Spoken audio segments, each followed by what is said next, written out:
where the locals know. From the beach to the woods, there's a magic to show. Dirt roads and dive bars, let the good times roll. We'll share some southern charm. It's good for the soul.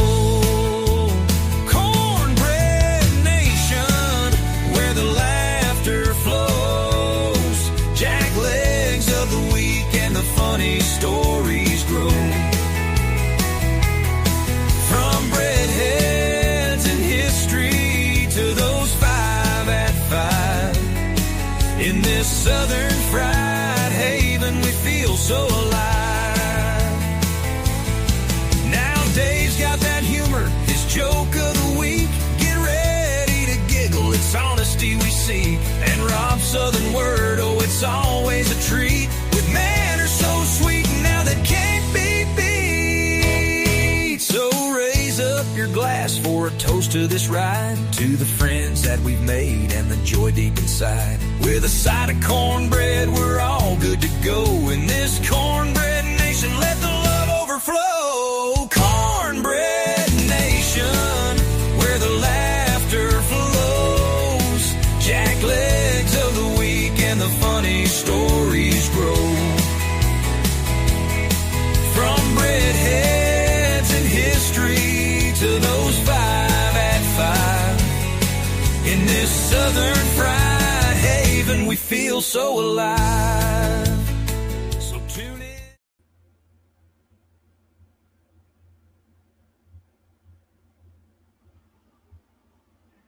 You're muted, man.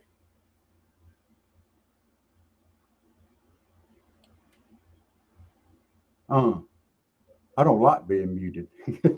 You We'll start that over then. Welcome, everybody, to the Southern Fried Podcast, Cornbread Nation Show. Happy Thursday. I'm Rob. That's Dave. And we're here to get you started for Thursday night. How you doing, Dave? I'm all right. I am all right. Hanging in, man. Hanging in. Hello, Miss Jen.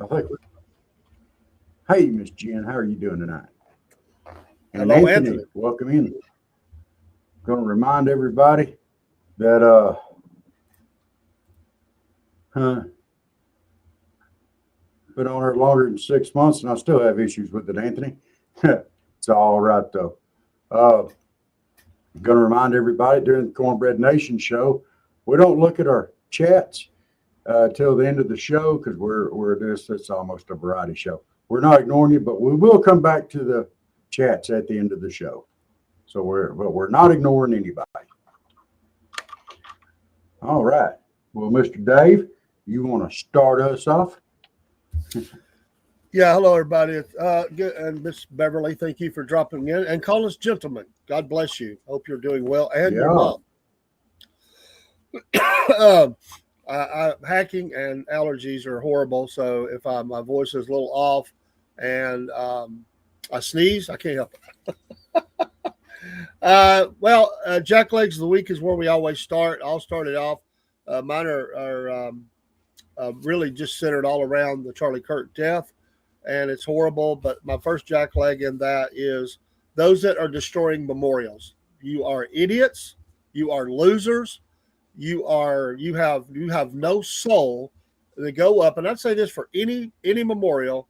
I have never thought in my life to go up and tear down a memorial, even if I didn't like that memorial. That's not my memorial. Leave it alone. Idiots. And it's a shame that we're raising up. And a lot of them are young people.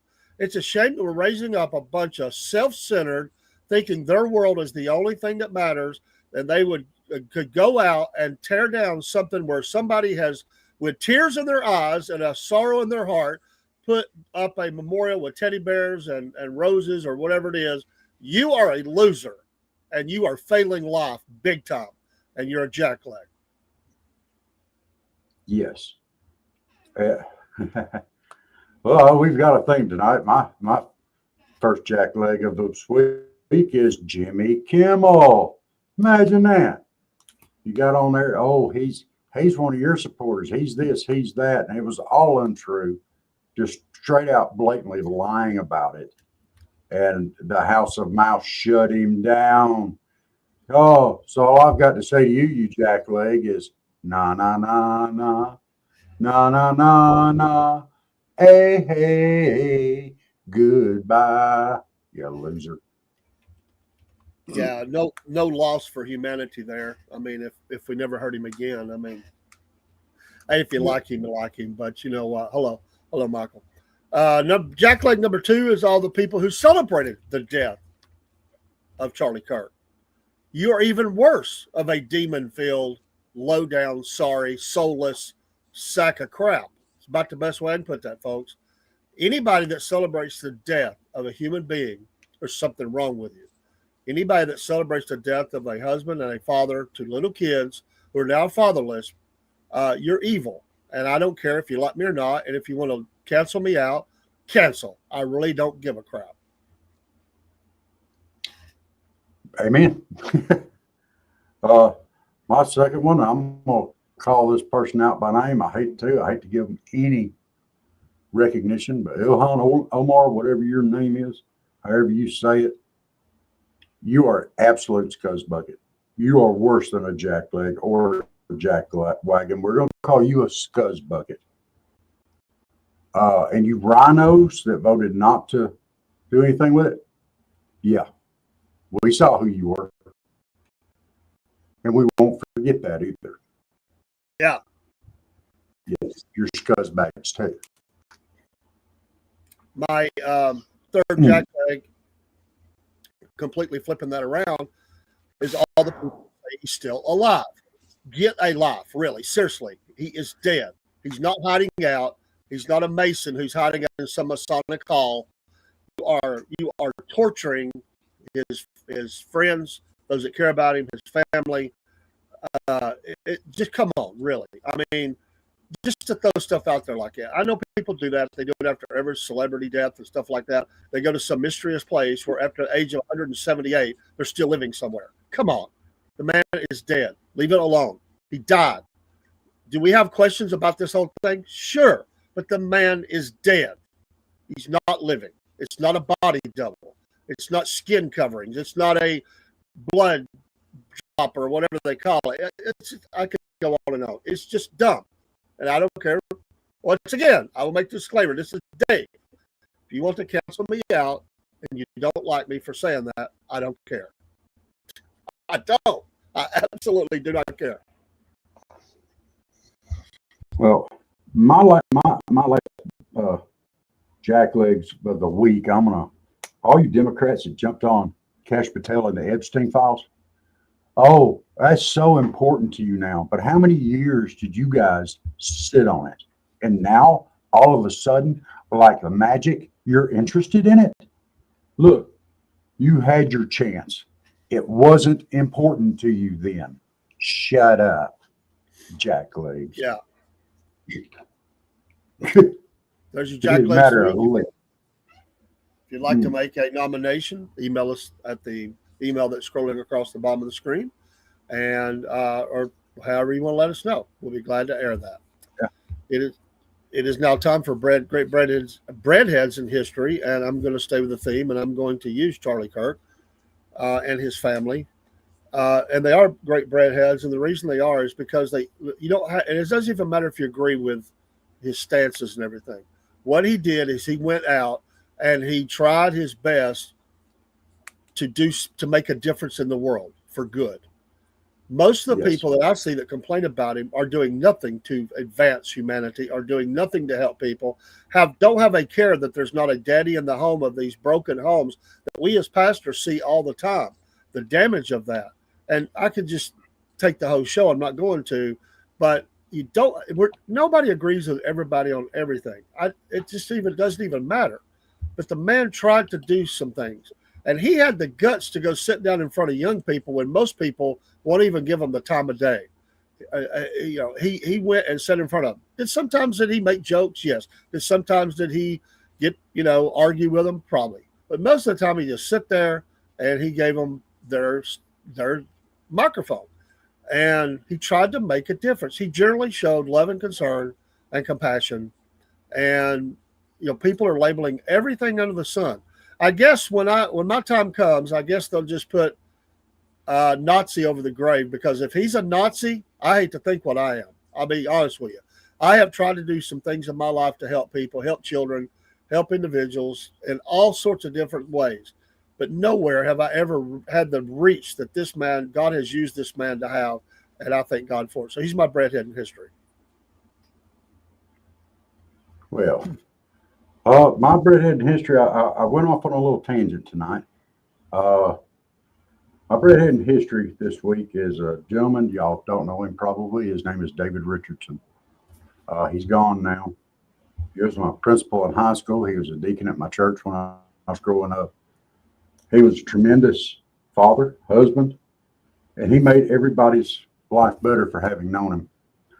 And there are times when you miss people like that, and you really wish that you had them in your life. He didn't go out like Charlie Kirk did, but he understood those values and he represented them, not through words, but through actions. And Brother David, we still miss you. God bless you. That's my breadhead in history this week. All right. Same speech. If you have a breadhead in history, let us know. We'll be glad to cover that. It is now time for the Southern Fried 5 at 5. This is a survey answers of 5 results. There's probably a lot more, but the top 5 results, interviewing Southern men of what they think about their truck. Southern men, what they think about their truck. Number one, they think of it as a family member. A family member. It has a name, and it is talked to just like any other family member is. So the survey said that they believe their truck is a member of the family. Rob, you on board with that? I can see that. Oh, yeah, okay. I can definitely see that. Much like Steve naming his tools, you got to name your truck too. All right. Survey answer number 2 for the Southern Fried 5 at 5. What do Southern men think about their truck? Number 2, it is a status symbol. It is a status symbol. I go along with that. Depends on how much dirt it's got. Or rust. Number 3 in the survey, it is a survival tool. Survival tool. Maybe. Now we're reaching a bit far. It's no, that big of a deal. You probably I don't think it's a reach, because I think if they're in their truck, they think they can go across any stream that's flooded, or get off the road if the roads are blocked or washed out or whatever. They think of it as a survival tool. You throw a couple of spares in the back and a toolbox, and you're ready to go help people. I mean, you can have that opinion. I just think that that's probably dead on. People, they think if they've got their truck, they think of it as a survival tool, and that's why they load so much stuff in the back of it. It's loaded down. It's got everything that you need. The truck for a Southern man is the equivalent of a lady's purse. It has everything in it that they think they need. Boom. Oh, yeah. Okay. I might have to back up 10 and punt on that, because that might be dead on the nose there. Equating it to a woman's purse. That might be dead on the nose. Number 4, they believe it is a love magnet.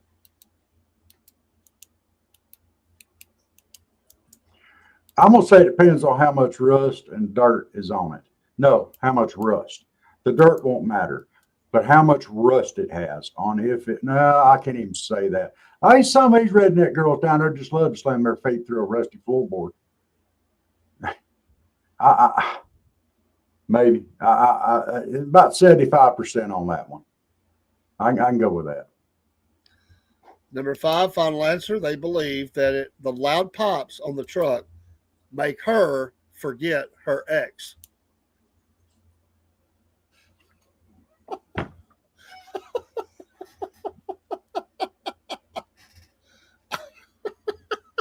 There are so many ways that you could take that one. I mean, was her ex real quiet or something? Is it vibrating? Is it? There's just so many different ways you could take that. I really don't know. Well, we're gonna let that one go, I think. Yeah. So that's your Southern Fried 5 at 5. And that was a rare let go for me, okay?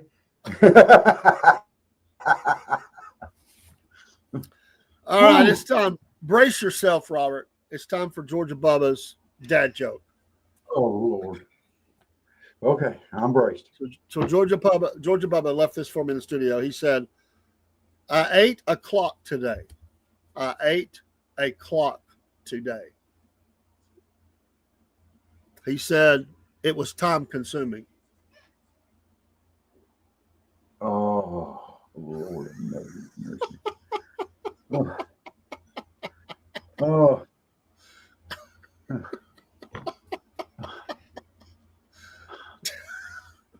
You're going to start locking the studio.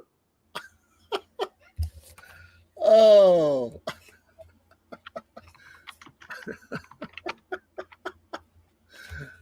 Oh, actually, that's all I'm going to say. Lock the studio.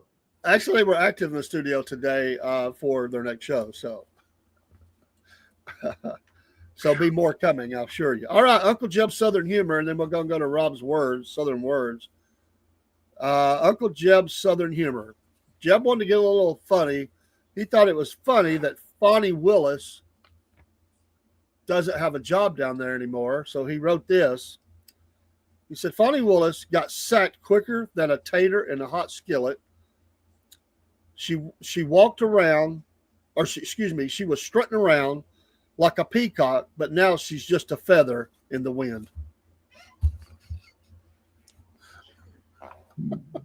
Okay. I don't know that I'd call her a feather. She'd be more like Crisco in a skillet. Because Crisco do you proud every time. All right, you're up. What? Southern word of the day? The Southern word of today is nachos. Oh, Lord. Nachos. I'm going to use it in a sentence here. All right. Scary. You can wear those boots if you want, but they are nachos.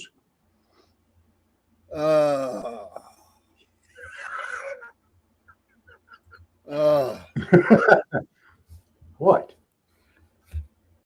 Okay. They're nachos. Now I've got the Southern etiquette of the week.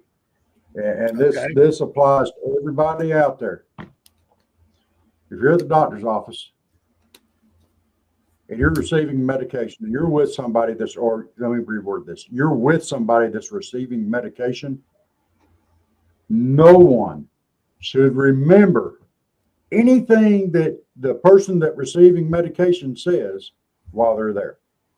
They're not responsible for what they say. You cannot remember it. And that is true Southern etiquette.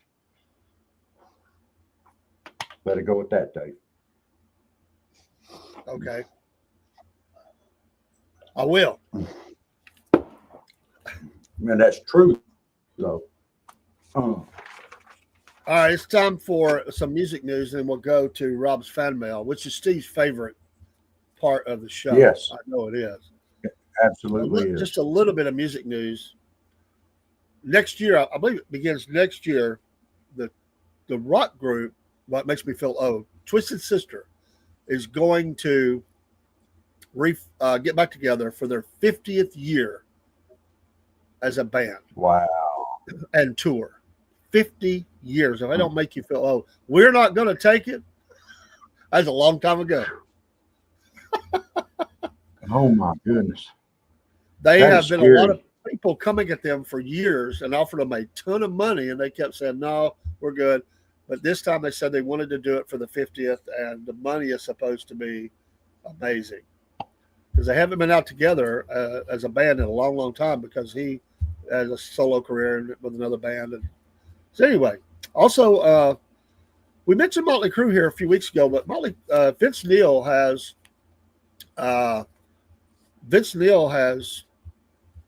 had some health problems that I don't think that a lot of people knew about, and everybody was ripping him for how bad he sounded, which he never was great, but he was really bad. What a lot of people didn't know is that he had a stroke, and he was coming back from that.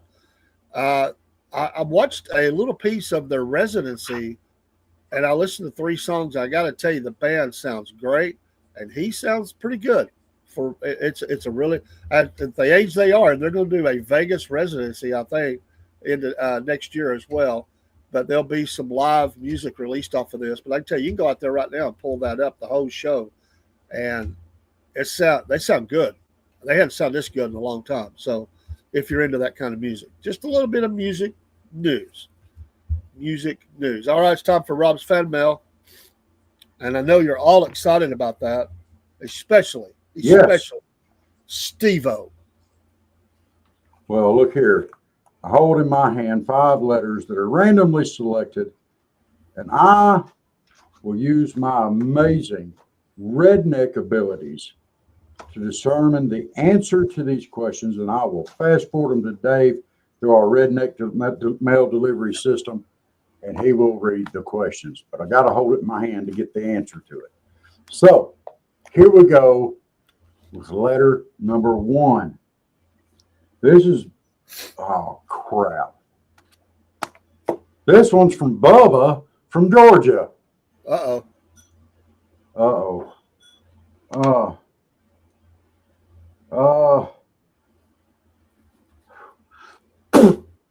My goodness. Now I got to get this one. Drinks with umbrellas versus Budweisers. Drinks with umbrellas versus Budweisers. There you go. Okay. There you go, Bubba. There's your answer.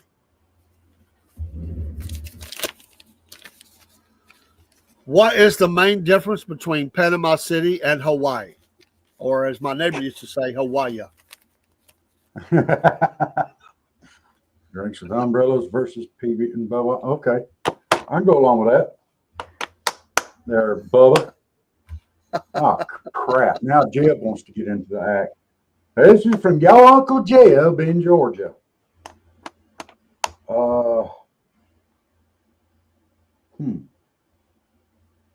My goodness, I got oh my goodness. All right, Jeb. None if you learn how to say, hey, y'all, watch this in Hawaiian. None if you learn how to say, hey, y'all, watch this in Hawaiian. There you go.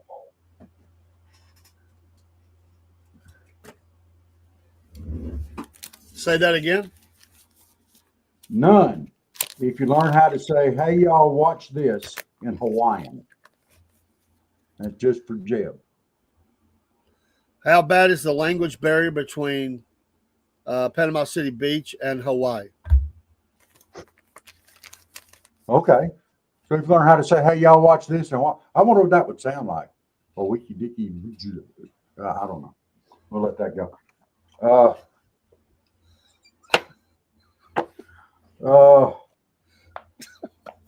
This one here is from James in Ohio. James in empty Ohio. pockets. Yeah.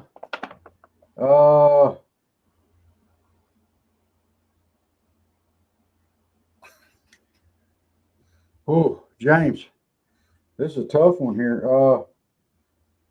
4-wheel drives, woo girls, and beer. 4-wheel drives, woo girls. You know what the heck? Woo! All them girls go woo girls. They know they know what I'm talking about. And beer. 4-wheel drives, woo girls, and beer. There you go. What the heck? This sounds like a Milwaukee's Best night.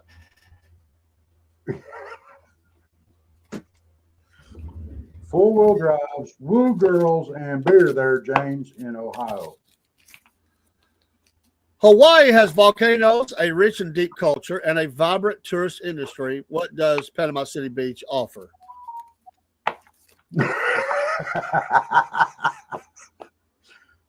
Please tell me that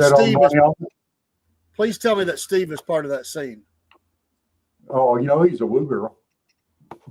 Woo! Sorry.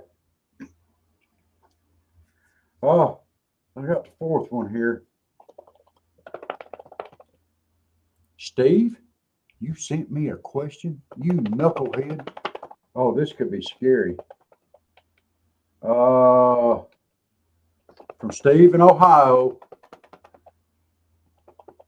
working on Tina Burner, Pamela Hammerson, and Angelina Jolie. In Hawaii, you don't see folks tugging on their swimsuits and bitching about sand getting everywhere. There you go. What was that again? In Hawaii, you don't see folks tugging on their swimsuits, bitching about sand getting everywhere.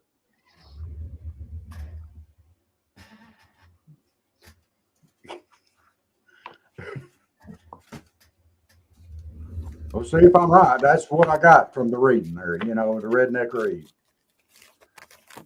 Man, if you were like a palm reader, I'd be scared to walk in the door. Hey, I've been dead on the money thus far. All right. What is the difference between Hawaii and Panama City beaches? Notice I said beaches, not anything else.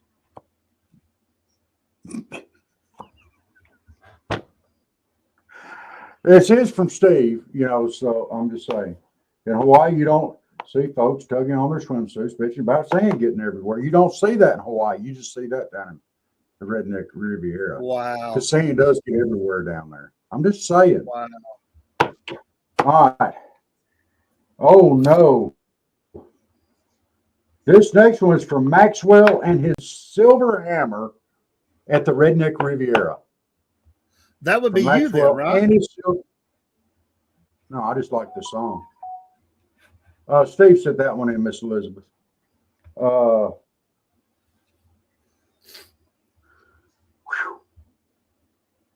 this one right here.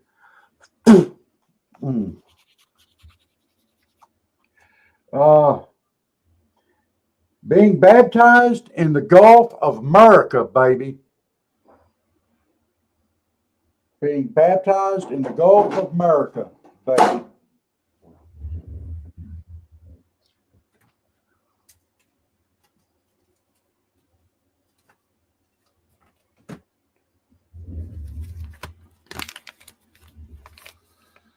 How is swimming referred to now at Panama City Beach?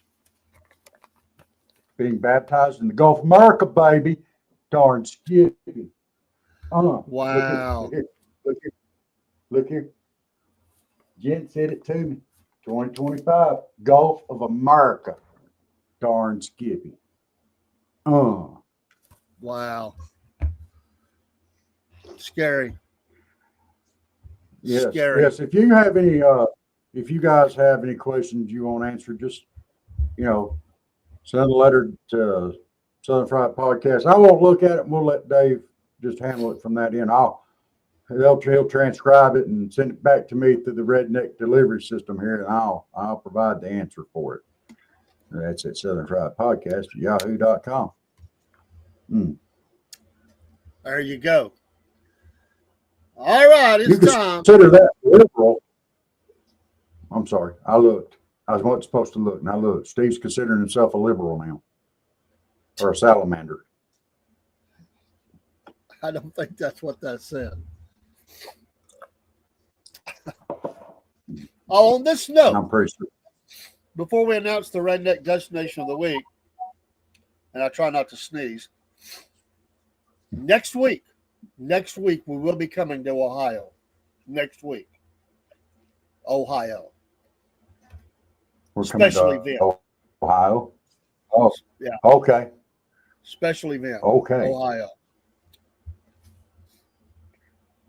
We will reveal where next week. We never reveal before the time. All right. This week, we're going to Kermit, West Virginia. Kermit. Holy crap. Are we going to Miss Piggy, Ohio? Next week? That'd be awesome. So if You don't even have to ask what's it like in Kermit just when you hear that name, Kermit, West Virginia. No disrespect to you people in Kermit, but they have a special event called the Redneck Dating Event. We had no show Redneck or Dating Game. This is the Redneck Dating Event, and we have 12 events that are in this. My understanding is that you team up with a gal, and you compete as teams. Boyfriend, girlfriend, and the one that wins, the couple that wins, they got to work together. They get an all expense paid trip somewhere for a beer pong party or something. I don't know, but anyway, they've got some events, and so if you lose, it's supposed to be if you win, that's a good sign that you're going to get married. That's what they believe. It's like y'all are made for each other because you worked as a team and you won. You dusted everybody else off. All right. Again, the real secret of this, a lot of these meetings are not widely advertised. So they're only able to get so much information. I'm an outsider. I definitely am not from Kermit, West Virginia. So here's the 12 events. At number 12, let me tell you. Wow. Well, look, I'm your redneck. See through it all. I got this. Don't worry about it. We'll figure it out. Now think boy, girl, and they're off. It's supposed to be like romantic. Some of these, but I don't know what they're talking about. Okay, the first one. The first one's called Fishing for Love. Fishing for Love. Oh, you don't know what that is? No, I don't. That's also known as noodling. That's where they go out and they reach under rocks and under logs and stuff like that, and they try to catch a fish with their bare hands. And then a big old catfish, they yank it out, throw it up there on the bank. This is probably only suitable for cousins to be attempting together. Fishing for love. Yeah, noodling. There's a lot of people fishing for love, but I don't think it's what you just said. Yeah, I'm pretty sure that's what it is. Noodling. Moving along. Number 2, cornhole courtship. Now, in this one, while you're cornholing, you get extra points for how much. No, you didn't.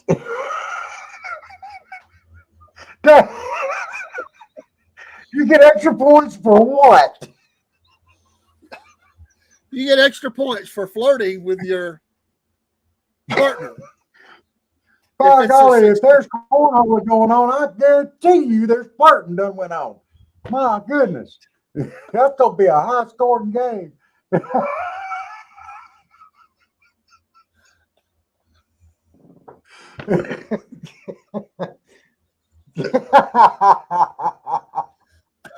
Maybe done.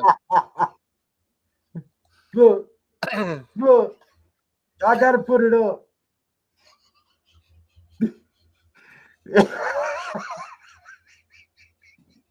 You do not use that word as a verb. That might not have come out right, but I told you I'm sick. Allergies. My head is a fog. It's okay. All I've got to say is thank you. Thank you very much.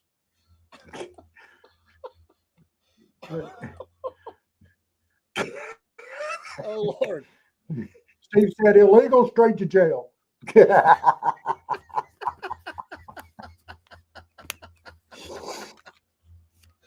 Oh, I'm crying. I can't even see nothing now. All right, number 3. Let's move on quickly. Okay. Number 3. I got to stop. Can I make one more comment on that?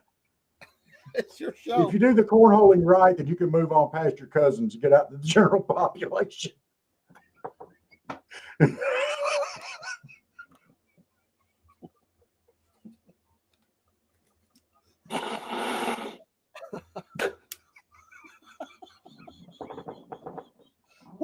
What was that thing? What was that thing Beavis and Butthead used to say? I can't. I am cornholio. I need TV for my butthole.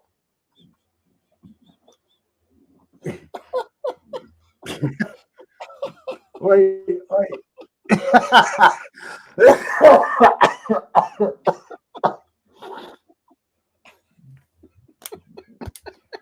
You see what Jen said? Do you see what Jen said? Hey, I'm just telling you what they do. Where's your what's in your Kermit, West Virginia? What's in your mind? Kermit, West Virginia. Cornhole. Bet it ain't cornhole. Okay. Number 3. Hog call. No. You have to call the hogs in. You win points for being in harmony as you call the hogs in. So it has to blend. The voices have to blend as you call the hogs in. So again, all these are working as a team. Oh.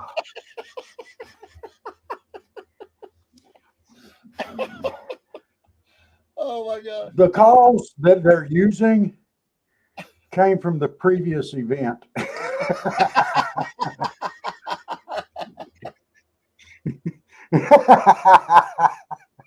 I'm not saying nothing. Nothing.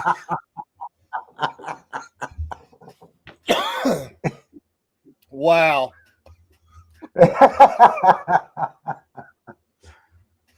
Oh man. Now, this is West Virginia, not Kentucky, right? West Virginia. Kermit, West Virginia. Yeah. Okay. Just make sure so I can clarify that for somebody out there. All right. Let's get on to the next one. Event number 4 is hay bale obstacle course.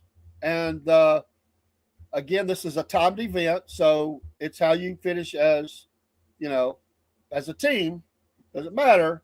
And so there may be times you have to help your partner get out of a jam to get through the course. So it doesn't matter how fast one of you are. You gotta have a better time than every other team. So hay bale obstacle.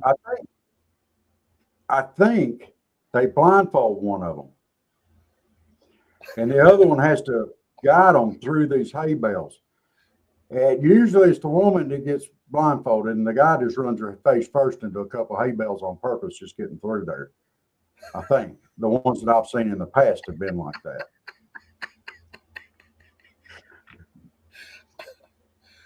Event number 5.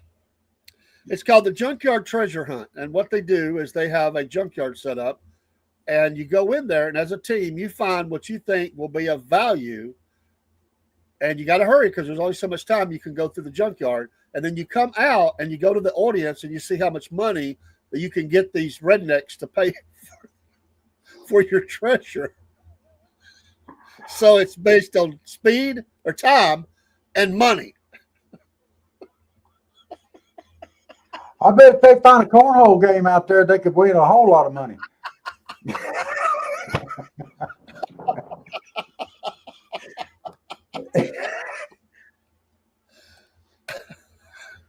Oh, I can't, Steve. I can't. We'll look at that at the end. We're not even halfway through this list. Killing me, dude. Well, wait till we get to that second one. Let's hit on this. Huh? Number 12 is going to kill you. Maybe. I don't know. All right, event number 6 is called the Barbecue Blind Taste Test. Oh my I have no idea what they're talking about. It's barbecue. I don't know. I didn't. They got to figure out if it's possum, raccoon, squirrel, armadillo, deer.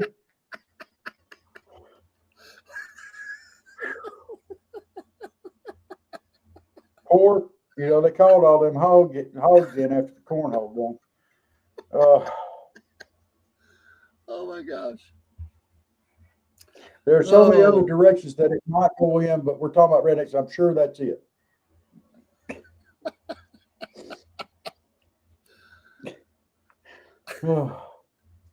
Event number 7. Okay. Speaking, going back to trucks, it's the truck tire roll romance.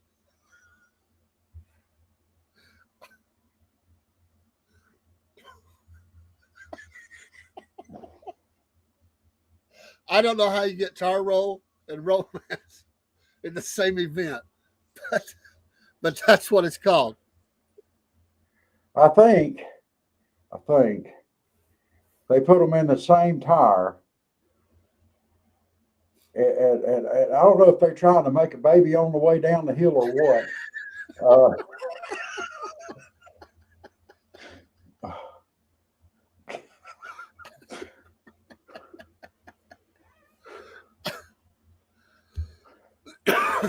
Oh, Event number 8 is called the sweet tea sip off. Once again, I don't have any data. Sweet tea sip off.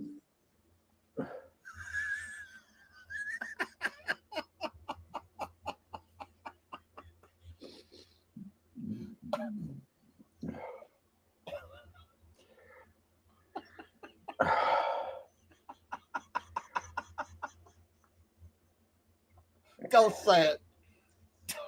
Don't say it. I'm gonna let that one go. I can't think of any way to word that. I'm just gonna let it go. Let it go. Oh my gosh.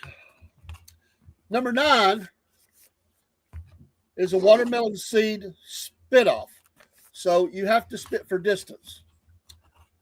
And both of you distance will be measured together, and that's who wins. So you got to be both you both got to be a good spitter of seed.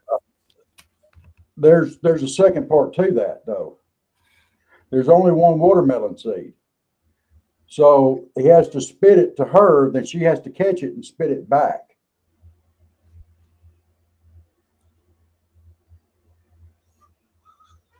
There's accuracy involved in this. They did mention accuracy. That's the only thing that I got out of that. Yeah. There's only one watermelon. They have to, and then the other one has to catch it and back. If she swallows it, she's gonna wind up growing a watermelon in her belly. Oh, she's already got that going on. That was from the. Never mind.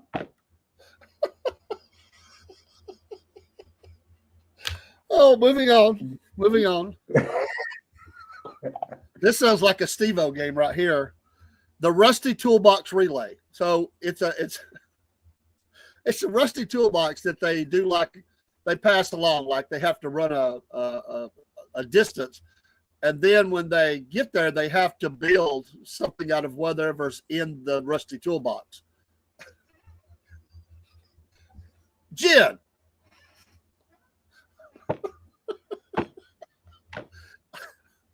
They are judged for art.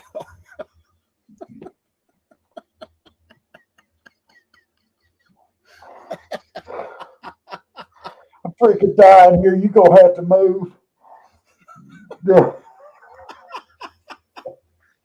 Oh Lord. That's what AOC said, Steve. Oh man. You're killing me. You're gonna have to move on.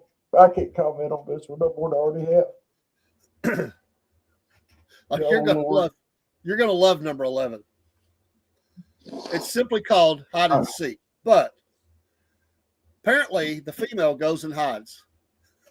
She leaves clues that this Bubba has to figure out how to find her. The problem is, if you read the clues wrong, you find somebody else's gal.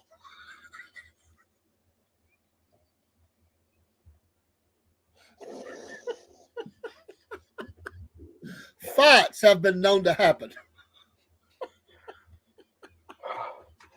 You know, I can see Steve-O playing this game. I can see it. I can see it. I can see it. He'd be going out there, he'd misread the clue and run up, be looking for AOC and run up on Maxine Waters. Oh my goodness. And get fixed.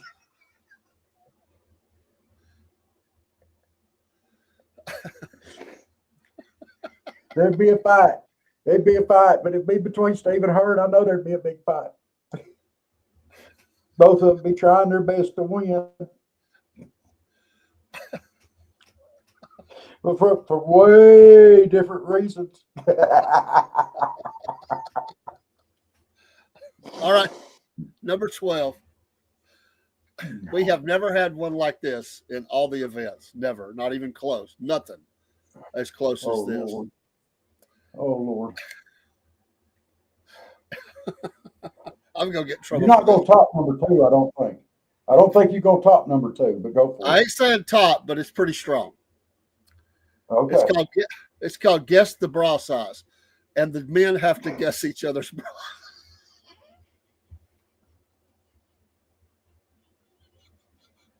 The men have to guess each other's.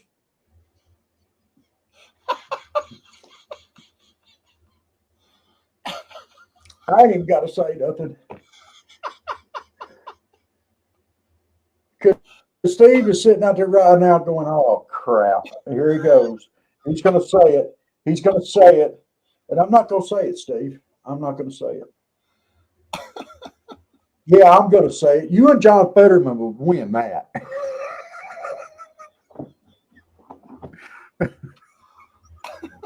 I could not say it. I'm sorry, Steve. I was going to try. They have to put them on each other. I left that part out, Steve. And the women are trying to coach them as they're doing this because men only know how to take them off. They don't know how to put them on.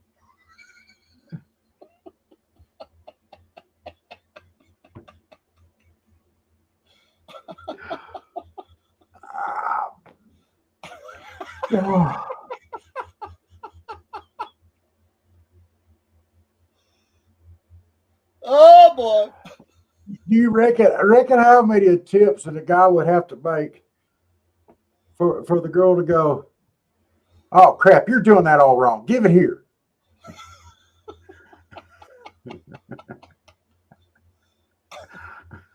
Kermit, West Virginia, folks.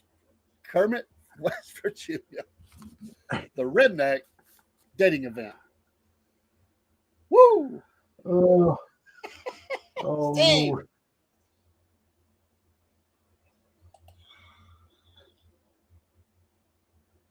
I knew we were going to be in trouble.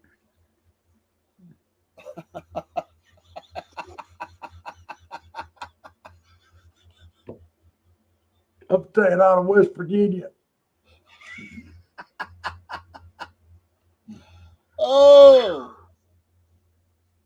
Staying out of there. Hey, Kermit, salute, but I ain't ever going there.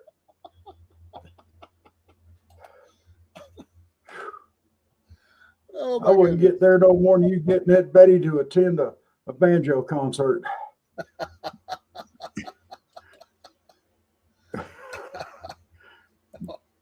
Oh, man. Not doing it. Okay, let's go ahead and go through our chat. Hi from Anthony. Hi, Anthony. We already got that one. Hello from Sassy Jean. Got that one too. We covered Anthony. Yeah, I've been doing podcasts for a while, and I still can't get the mute right sometimes. SG is good. Miss Beverly said, good evening, gentlemen. She called us gentlemen. That's nice. Michael said, howdy, y'all. Glad Michael's here. Barry said, hello, and threw in a bunch of pug dances. Hello to you too, Barry. Steve said, redneck dating event. Isn't that just called a family reunion?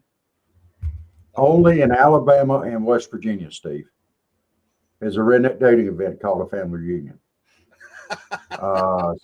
Jen told everybody hello.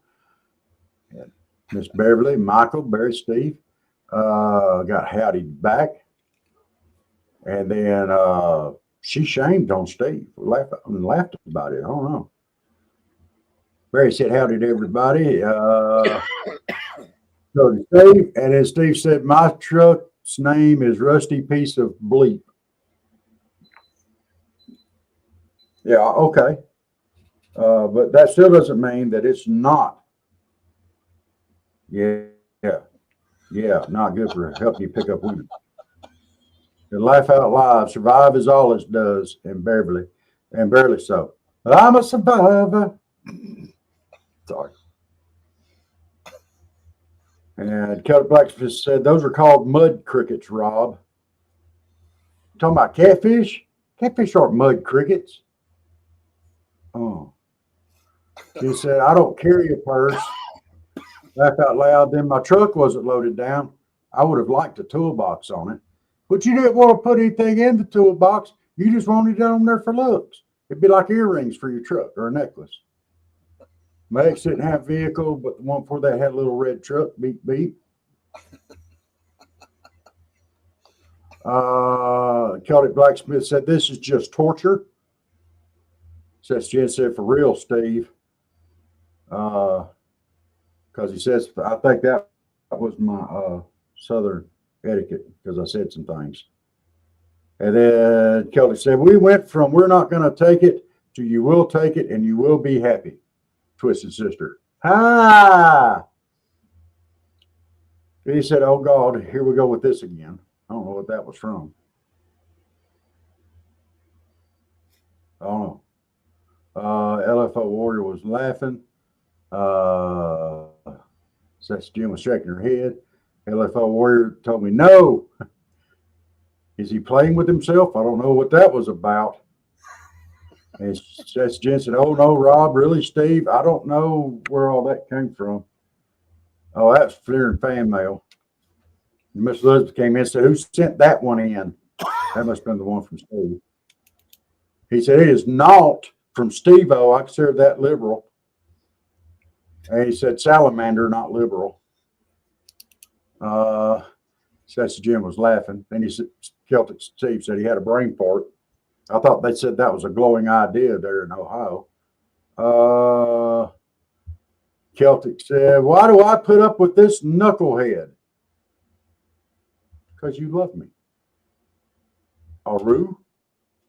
I don't know what that was from. Oh, Dave, no. That's from Steve, and I know exactly where that started. And he said, you do not use that word as a verb. Illegal, straight to jail. Yours use cornholing as a verb, Dave. And you got Jen laughing. And then Jen said, I would think Rob will be doing this stuff, not you, Dave. And she told us to straighten up. And Celtic said, I'm never going south of Kentucky again. Y'all cornhole is a verb down there. Only on the extreme east side. Not in Georgia. It's got to be right over there, okay? Like West Virginia. And Steve said, I'm trying to load these sticker designs and I can't stop taking giggable breaks. And then Celtic said, I was born to run that event. I think we were still talking about the cornholing. There. Sassy said, oh, Lord, the nasty from tire rolling. You know, I bet that would get tire dirt all over you doing that event. You know, they said, you know, sand gets in weird places. I wonder where that rubber dust gets. I bet that'd be rusty too. Celtic said, rusty toolbox. Again, I was born for this. Lizzie girl said, nope, not tasting anything blindfolded. Wise choice. And we got some haze back for between her and Jen. Celtic said, how do they confirm the bra sizes? I would say that's very hands-on, Steve. The guys checking the guys, and you know, okay.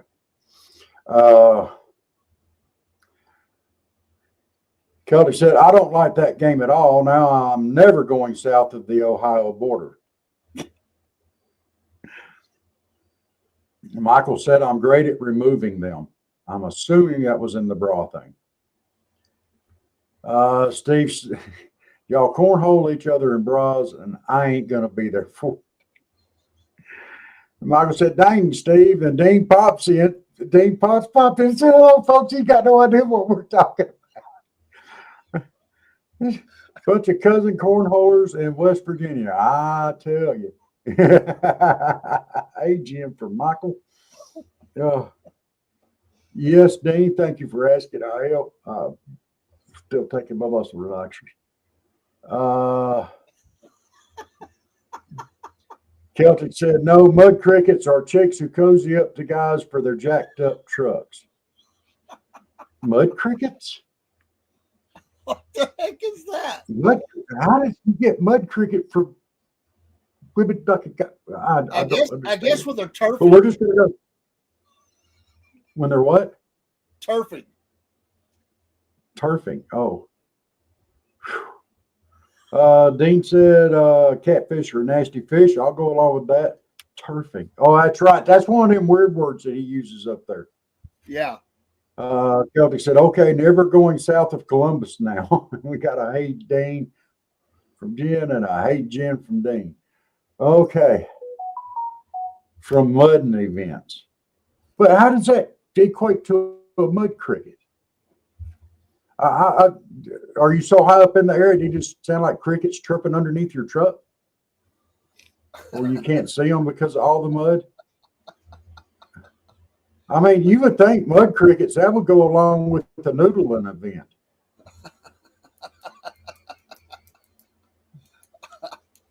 I ain't going to number 2 yet.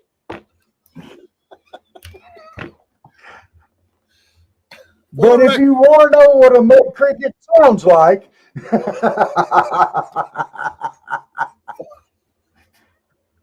for the record, that didn't come out right. That was not pre-planned. No, it wasn't. That's making it all the better because Dave's as red as I am. Oh, difference is his for a whole other reason. I'm laughing so hard I can't stop. Note to self. Mud crickets see mudding trucks and cling to them because they can be country princes. I roll. Oh, okay. Okay. I got you. Okay.